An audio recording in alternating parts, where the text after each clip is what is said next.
The Legend of Zelda is a series known for so many amazing things. Its imaginative worlds filled with fantastical creatures, some of the best video game soundtracks of all time, and its NPCs that don't really like talk, they just kind of moan. Oh. Can you stop horning me up? I'm just trying to buy potions. But before the Breath of the Kingdoms, there were decades of Zelda games on the Super Nintendo and the Wii U and the Nintendo 64, a DVD player with a controller. Like, what the hell even is that? I'm gonna play them and rank them all. With the additional challenge of being on hydros the whole time, I broke my leg last week, so things might get a little, I might be a little up. And Amazon didn't send me the outfit with everything they showed on the little blonde twink in the picture. Just the top. So,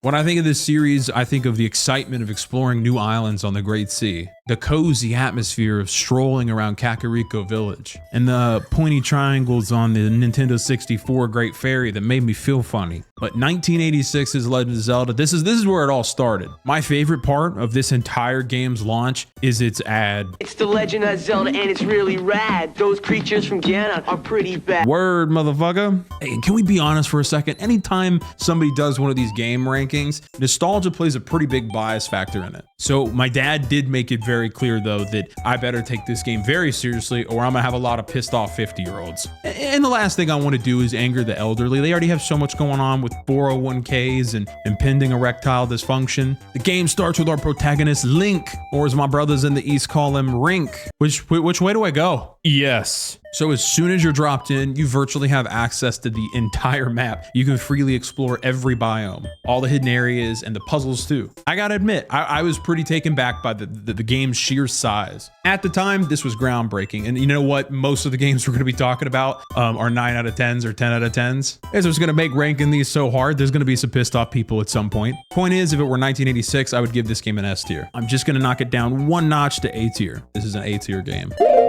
Next up, we got The Adventure of Link, which has one of the best title sequences of all time.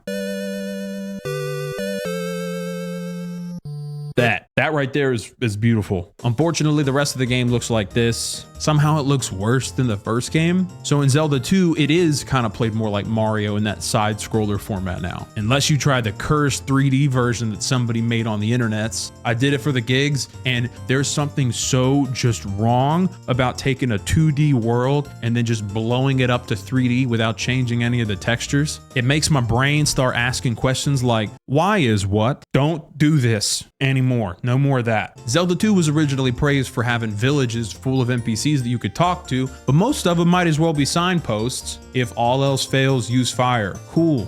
I'm trying to figure out where to go. This game felt so much harder than the first one, I'll say that. Just walking around, I kept getting touched by these little black bobs, and then they put me into an arena where I'd have to fight spiders, and then there's one where you're like fighting an invisible enemy. I don't understand the point of that. And this impossible section right here, you get the same mechanic from the first game where if you're at full health, you can like shoot your sword at as like a projectile. But I was pretty much never at full health, making it impossible to attack anything in areas like this. I couldn't take any steps without getting damaged. It reminds me of the Super Nintendo Star Wars games in our last video. This is going to be a C tier game.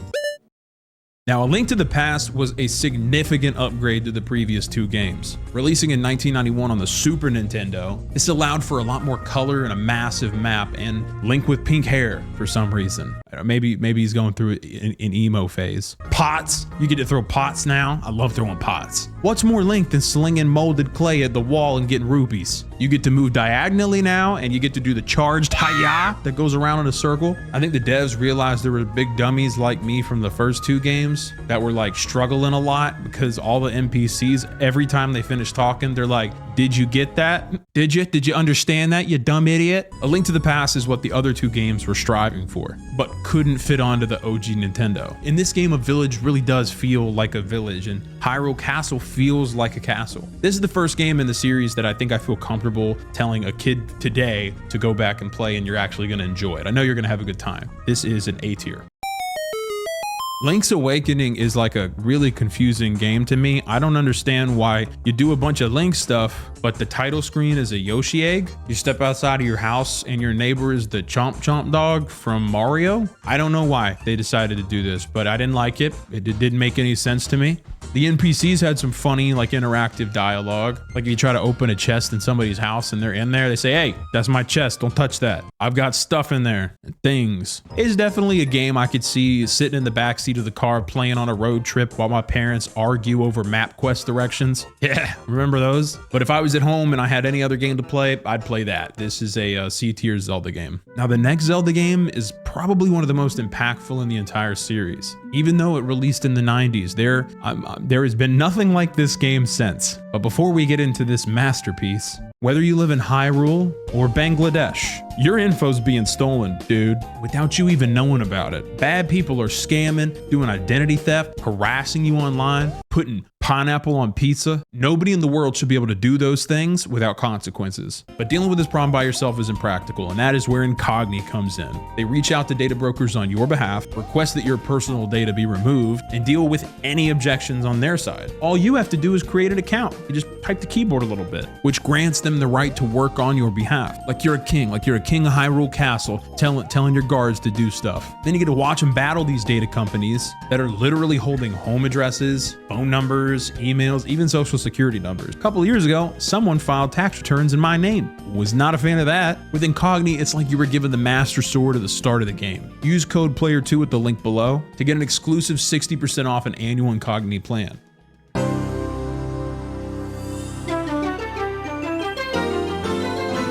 Wow, what are all those kings?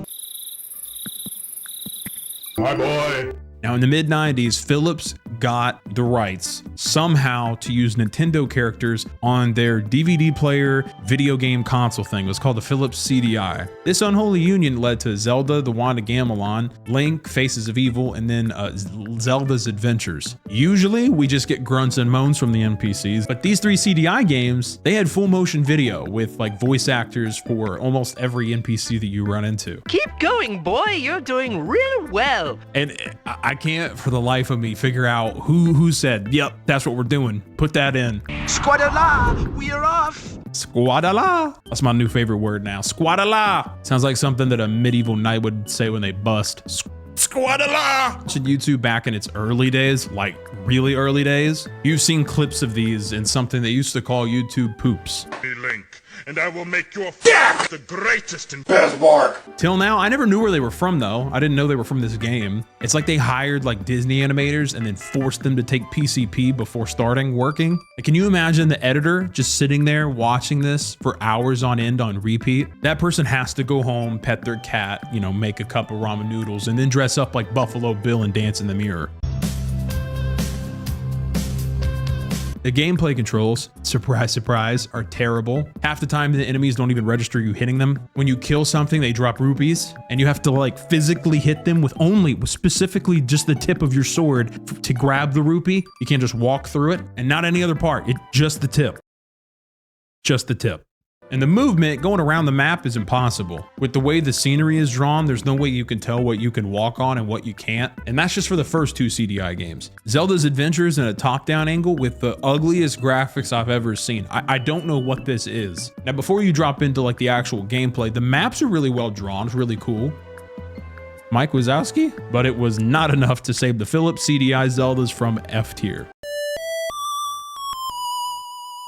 If you've never heard of Zelda BS till like 5 minutes ago like me, this, I'm telling you right now, this is gonna blow your mind. BS stands for broadcast satellite, or bullshit, your choice. And in 1995, the Famicom, which was the Japanese version of the Nintendo, created like an attachment for the system you could put on called the Satellaview, which made it where you could download games to your Famicom from a satellite in 1995. But it gets crazier. With the Satellaview attached, you start your system up and then you spawn in some type of little town as an avatar that you get to create. And all the different buildings in that town are access points to different games that you've downloaded to your Satellaview from space. Now, you did have to pay a subscription fee monthly, and you'd only get access to the games during like broadcast hours, which came with live voice actors that would narrate while people were playing the game. game. It's kind of confusing. I've read a lot about it. I'm not really entirely sure how that worked, but from the copy that I did find and got to hop into, it looks like the whole map is like, you know, fogged up.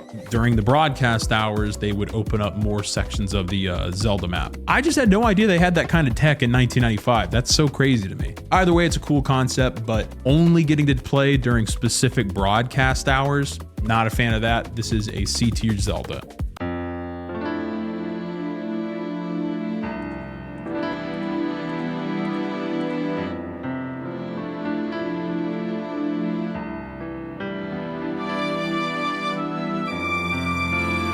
Here we are, my friends. We made it. This song on the ocarina still gives me chills to this day.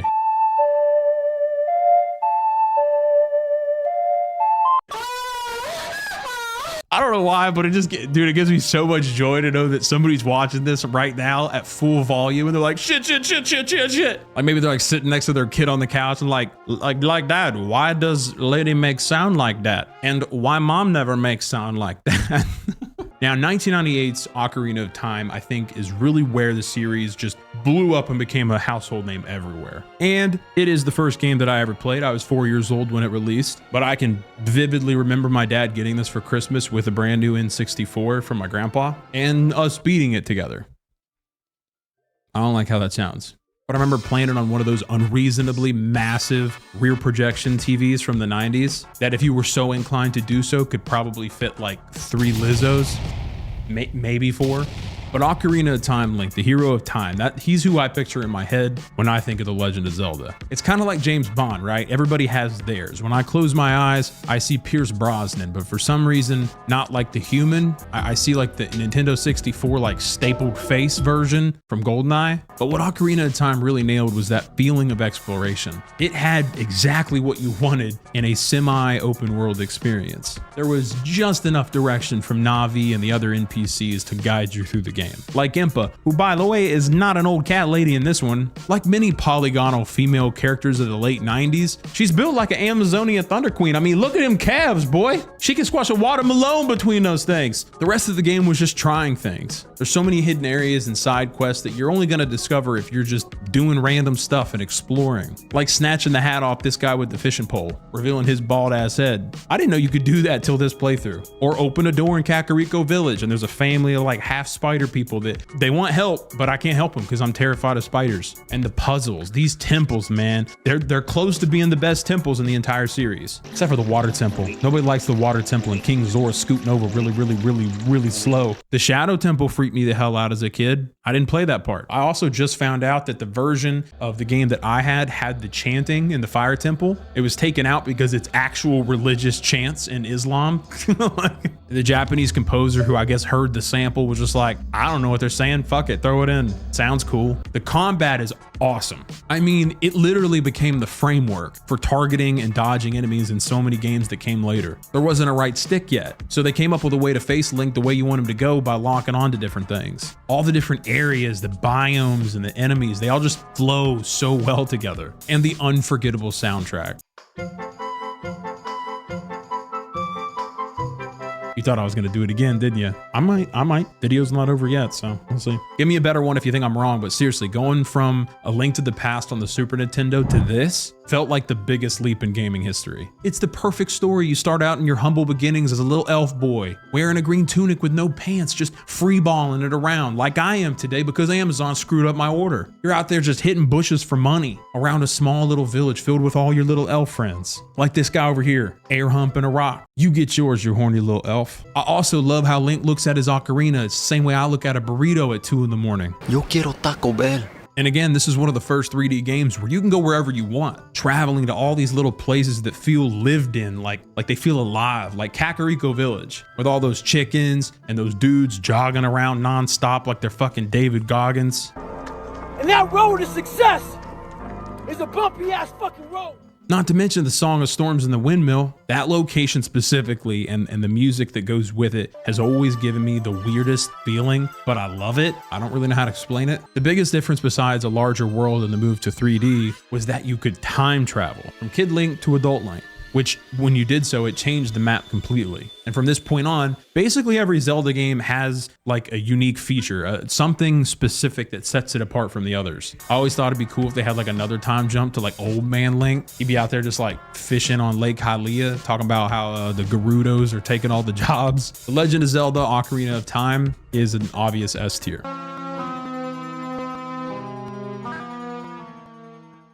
You know that feeling you get when like you're supposed to be taking this test and you didn't prepare for it at all? And the teacher makes that announcement, they're like 5 minutes left, everybody, and you're not even halfway done? That's what it feels like to play Majora's Mask. This game is the definition of anxiety and existential dread. From the second that you walk out into the world, out from the clock tower, you're given a ticking clock at the bottom of your screen that you just feel like it's just going too fast. It just feels like it's going way too fast. And then you look up, you look up and you see this thing that looks like it's not supposed to be within 100 feet of a school. Oh, wait, that's the wrong picture. This thing. Yeah, that's a scary looking moon. Like, I know, I get it. You can slow down time. You can reverse time. So it's not like you literally have 48 hours to beat Skull Kid, but it doesn't matter. I'm always still anxious every time I play this game. When I play something from the Zelda series, I specifically like to take my time. I like to move slow, look in every nook and cranny. And this game actually has even more to discover than Ocarina, like the balloon popping thing, bringing missing fairies back to the Great Fairy, who still has those pointy tatas, or that really weird dance that Link teaches to the twins. I know when that hotline blink,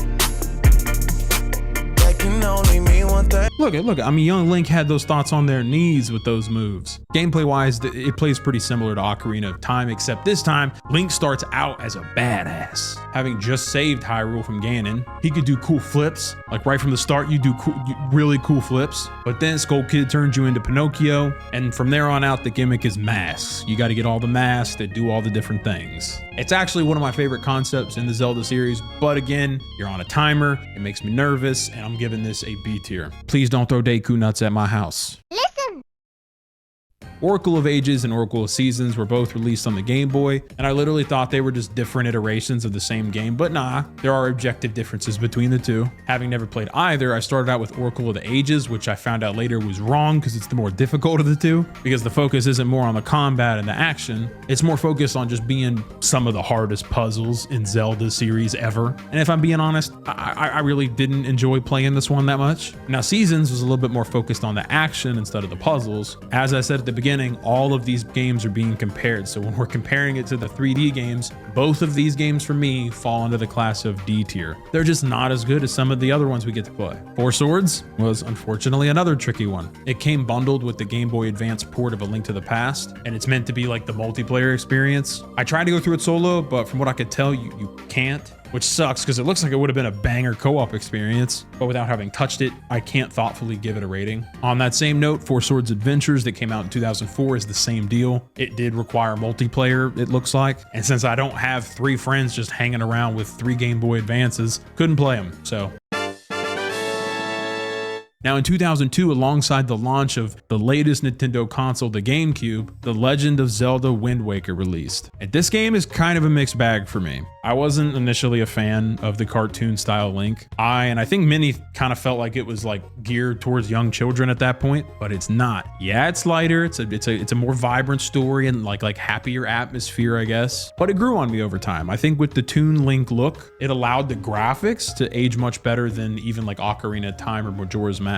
Visually, even today, it looks really beautiful and colorful. It feels like you're playing a game within a Japanese painting. But man, it took way too long to get through the beginning of this game. Your sister gets picked up by a giant bird, like a bird, because there's also like bird persons too. Just to clarify, I'm not sure how they identify or whatever. And I need this video to be monetized because I have 2 half Puerto Rican children that eat a lot of empanadas. At any rate, then you got to go through this whole like Sly Cooper mission, sneaking in barrels and, you know, avoiding flashlights to get to the top of the castle. That whole part, it just didn't feel like a Zelda game to me. Zelda isn't about stealth. He's about getting in there and going, hi-ya, And then there was this weird mechanic where you can find an NPC like Tingle and set him free from prison, which now that I think about it, probably wasn't a good idea. When you're 40 years old and dressed like an elf, you're either Will Ferrell or you watch Little League baseball games and you don't have any kids. Regardless, when you let him out, he says you need to put your mic on to interact with him in the game, which sucks because I definitely did not have a Game Boy Advance microphone. But at the end of the day, what are we here for? This is Wind Waker. I just wanted to sail the seas. When I played this game as a kid, that's literally all I did. I did nothing else, only sailing. That's it. Just sailing around with me and my little dragon-headed boat. This game is called Wind Waker because you get a little wand that allows you to control the wind, but I didn't care about that. That meant nothing to me. I wanted to sail around to little villages, find random locations and little like encounters, or use that claw thingy to reach down for some treasure at the bottom of the ocean.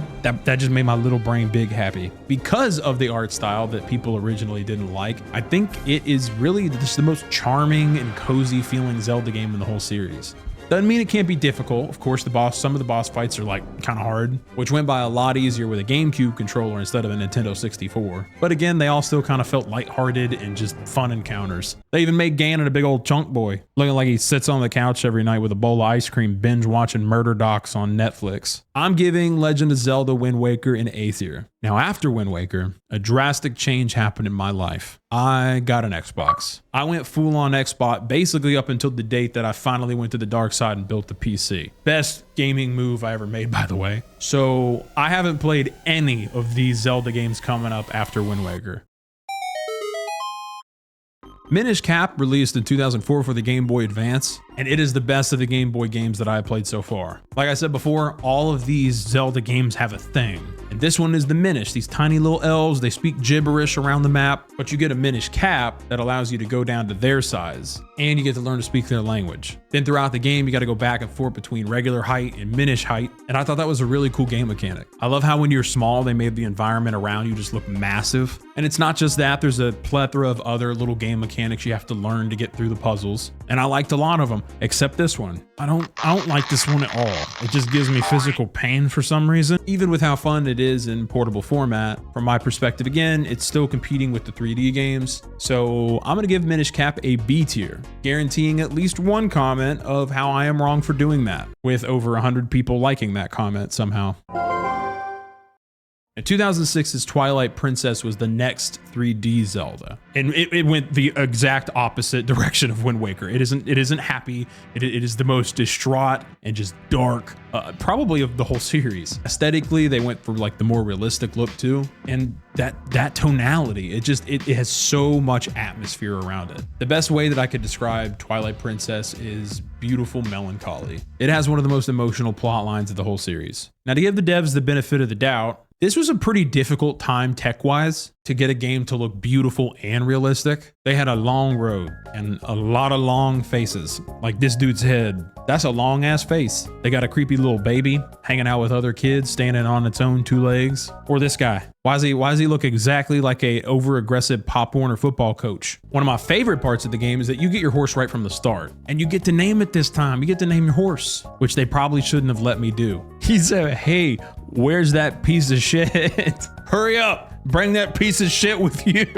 Of course, as always, you get to name your character too. "Oh, hi, Rink. I watched that piece of shit for you." Oh my God, this playthrough is ruined. The environment as a whole is just more interactive. The villagers are out there growing pumpkins and you can throw them, bug those pumpkins. You can call in hawks to retrieve stuff that's really far away, or to take out your frustration on your Pop Warner football coach. No more bear crawls up heaven hell now, bitch. Oh, and Link's a werewolf. Forgot about that part. So that's cool. This is where Zelda goes Stranger Things.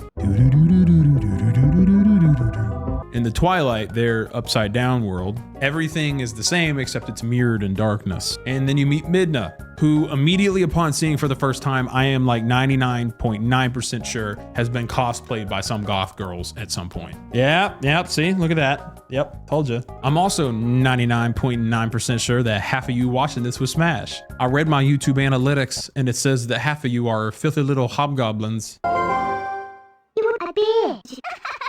Now, one thing that I really did not like in this game was the blur effect when you're in the twilight. It made me feel like I have astigmatism. But other than that, the temples I feel like are some of the best in the series. And the transformation of Midna throughout the whole story is one of the coolest character arcs in all of Zelda. Twilight Princess was actually a pleasant surprise. I'm giving it an S tier. I liked it a lot. Do you like those arcade games at CC's Pizza where you move from set piece to set piece and the bad guys will just like pop out at different angles and places while you're aiming with your little plastic gun trying to shoot him? That's exactly what Link's crossbow training is. Nothing more, nothing less. This is a D tier game. Phantom Hourglass is basically Wind Waker on the Nintendo DS. You have a pretty open sea that you get to explore considering the limitations of being on a DS, but this is just one of those games, again, where it feels like if I have the fuller experience right there on my GameCube, I'm just gonna play that instead. So this is going to be a C tier for me. Spirit Tracks answers the question that everyone was asking. What if Link was a train conductor? Choo choo, choo choo, chugga chugga chugga chugga, choo choo. D tier. There's gonna be so many hardcore fans that hate me by the end of this video. I'm sorry. I know there's more to the game than that, but it's like the core mechanic, and I think it's stupid. I don't understand why Link would drive trains. It's like they went into a boardroom meeting and they were like, okay, what's the next gimmick for the next Zelda game? And some dude was like, trains. And he said, brilliant, Jonathan. You're getting a raise, an extended lunch today, and a Cleveland steamer from Mama June. I don't know what it is with tutorial area NPCs in Zelda games, but they are just in love with inanimate objects. Careful, buddy. You're gonna get a splinter. But hey, let me tell you something. In every single Zelda game, it always feels like Link is simping for Zelda. Skyward Sword is the only game that I played where I feel like Link gets the Zelda he deserves. I really can't. I can't tell if they're doing it on purpose, but there is so much sexual innuendo in this intro. Zelda's father be like, if you win the race today, you get to do the post-race ritual with Zelda. And then there's like your childhood bully Groose, which worst character name I've ever seen. And he's like, well, I'm gonna win and do the ritual today with Zelda. And she's like, no, God, no, please, Link, do not let him win. I don't want to do the ritual with Groose. Also, fun fact, there's this theory that I saw on Reddit that Groose is like an ancient ancestor of Ganondorf. Don't know if there's any validity to that, but thought it was kind of cool. But after the starter area, you get to fly your special bird around, but you only really get to land on a couple different places. And they have some of the weirdest antagonists. Like, what is this guy? I can't pronounce their name. And the tongue thing, like, what even is that? Stop doing that. I hate that. And oh my God, I hate Wii remote mechanics. And I don't like them in any game. I hate when you force me. You're trying to show how cool your remote is. So yeah, you gotta hold it like this and it'll go, or if you slice like that, but it just ends up never working. Your guy just kind of like twitches out like that. You know what I mean? I don't like it. It doesn't feel like I'm swinging a real sword. I just feel like Skyward Sword could have been so much better on a normal controller. So I am giving it a C tier. A Link Between Worlds came out on the Nintendo DS in 2013. It's basically a direct sequel to A Link from the Past. It is a significant upgrade to the top-down experience. Just by looking at it, you can tell. You also get to like be part of the wall sometimes, which is neat. But at the end of the day, it still just kind of feels like a remake to A Link from the Past. So I'm gonna give it a C tier. Hyrule Warriors, and while we're at it, Hyrule Warriors Age of Calamity, which was the second one that came out later, we're just gonna go ahead and rip the band-aid off now. The whole Dynasty Warriors style of gameplay where you zoom around the map and you do the ja with like thousands of enemies and they fly off, and then you get combos of everything that I've played so far. This game is just screaming at you, notice me, senpai, notice me. The boss fights, sure, it's kind of cool. I know there's some of you that adore this style of game, and that's great, but this just is not for me. So I'm gonna give it an F. Oh wait, hold up. Is that the Great Fairy? Oh, Hyrule Warriors and Hyrule Warriors Age of Calamity are D tier games, actually. D tier. Also tried to play Triforce Heroes. This was another one that I was kind of looking forward to because it really looked like the coolest multiplayer Zelda yet. Look like it's like a dungeon crawler. And me, I love some Gauntlet, boy. But I was met with the same fate of a no play because I didn't have anybody else to play it with, so can't really rank it, can I? But if you have played it, I'd really like to see what you guys think of it in the comments below. Now 2017's Breath of the Wild, dude, this is the reason that I made this video. I've been told for years how good this game was, that I have to try it. So I did. And damn it, I love this game so much. It's so beautiful and the ambience is unparalleled. I love how you get like the ancient iPad at the very beginning that you could use to fast travel or maybe to watch YouTube Kids. I love how the whole world has that beautiful melancholy, not so much as Twilight Princess, but just enough to make it just feel deep, where you're exploring this seemingly dead world, but it's filled with like those giant robot things from The Incredibles. And for me, there's only a few games that can do this where it feels believable, but it feels like whether you're in the game or not, the creatures, the NPCs, the events that are happening would all still be going on without you. Like these bokoblins over here, they'd still be chasing around this board whether I'm here or not. I thought it was cool how the NPCs would be walking along a trail and notice that it starts raining, so they'd seek shelter under a tree or whatever else they can find. Breath of the Wild takes place in a dead world, but it is one of the most alive games that I've ever played. The game just brings the whole series around full circle to the original concept in 1986, where you were free to play the game however you wanted. In Breath of the Wild, you don't even have to complete any of the dungeons. You don't have to do shit. You don't have to do anything. You can just go straight to Ganon immediately as soon as you come out of the starting area. Everything feels like your choice. Though today you can just YouTube everything, the best weapons or locations, the game begs you not to, because there's really no clear-cut way to complete these objectives. There's so many different game mechanics that are important to learn over time. But in the end, again, they're not even necessary. For instance, one of the first shrines I had to get to was on the other side of this like snowy mountain, and I just made it way harder than it needed to be. Or when I had to get shock arrows from a Lionel, I thought, how hard could it be? Let me tell you something. I hate this thing. I hate it. He had the craziest look in his eye, and at one point I heard him say, "Let's get it on." Whoever made this Lionel can suck a dick, can suck a whole bag of dicks. Okay? I eventually figured out that I could just sneak around him and just go pick him off the trees where he was shooting for target practice. But the interactivity with the world, like picking different plants to cook different buffs, there were just so many times where I was like, I wonder if I could do that. And then I could actually do that. Like jumping on a horse and taming it for the first time is one of the coolest experiences. Even though sometimes you get stuck in some weird spot and horsey no go, the soundtrack is perfect, even though it's not really a soundtrack as much as it is a Japanese guy on a piano doing a little bit of this every now and then. But it bangs hard. I kind of love the equipment mechanics. You're always picking up new weapons and shields because they degrade over time. I absolutely hated that when I first started playing the game. But over time, I realized it really did make the combat feel fresh because you're always using different stuff and just trying to be resourceful. The game just never gets stale. There's so many random things that happen. Like you'll just be walking around, you run into this NPC, and they'd be like, "Can you get me some salmon, sir?" And then they'd be like, "Haha, just kidding. I'm actually a ninja. I'm gonna kill you." I also really liked how they did Kakariko Village in this game. It had that, traditional Japanese art style, and I think it fits with Zelda so much more. It shouldn't be a surprise. Breath of the Wild for me is an S-tier game.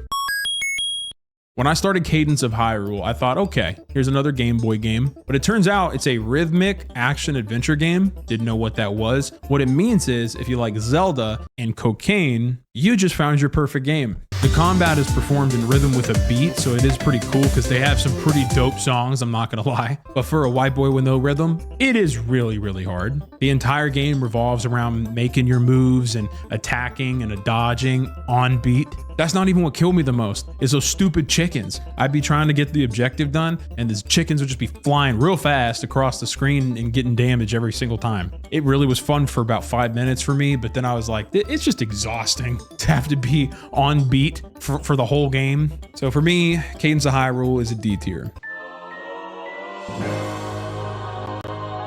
I have to bring it up again because this game is the biggest offender of it. Why do the NPCs have to moan and make weird sounds like this? Can't they just be normal? Like I'm just trying to get my armor upgraded from the Great Fairy. My girl thinks I'm over here watching hentai. Tears of the Kingdom basically took everything that Breath of the Wild did right and made it better. It pains me to say this to my beloved Ocarina of Time, but Tears of the Kingdom is now my favorite Zelda game. The boss fights are insane, dude. It feels epic. Also, the whole premise is kind of familiar. It's like, Link gets his arm cursed and he has to do something to get it uncursed. The biggest difference I love more than any mechanic in any Zelda game ever is fusing. I friggin' love fusing. Basically, you can glue anything to anything almost. Like ice or fire or rock or something to your bow, to your sword, to anything. Then you got all this ancient technology that you can use to make really intricate contraptions for different things, but I'm way too dumb for that. I just used the glider with the fan, and that did it for me. You got your tablet thing again, but now it's called a Puripad, which to me sounds like a feminine hygiene product. And by going into the towers, you get shot up into the air, and you can use that to survey the surrounding area, kind of like Assassin's Creed. It's basically the same thing as going on the towers in Assassin's Creed. Tears of the Kingdom virtually is just the upgraded version of Breath of the Wild. It has the most in-depth map of any of the games, including the underworld beneath its surface, giving this so much verticality. I love it. If you don't love this game, you need to seek medical attention. This is an S tier. Now, as the recording of this video, Echoes of Wisdom is the latest Zelda game to release. I mean, you could be watching this in like 2030.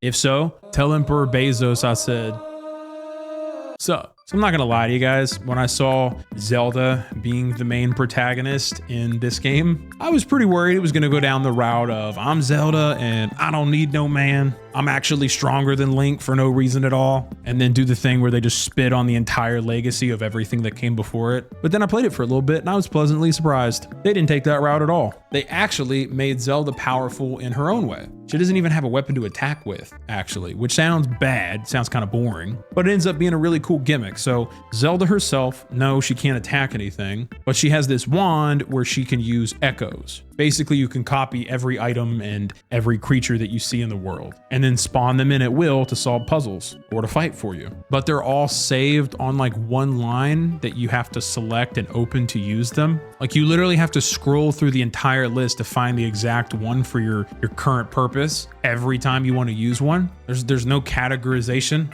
And once you copied one, you can't delete it, which I think is kind of stupid. That's just kind of dumb. Like, do I really need all these different colors of pots forever for the whole game? The only way this could make sense is maybe because Zelda wants to make sure that they match the rooms that she puts them in. Matching is important. Am I right, ladies? And we need to have throw pillows on the bed. Make mommy happy. Don't leave the remotes on the credenza. What's a credenza? You should know what that is. You don't even love me.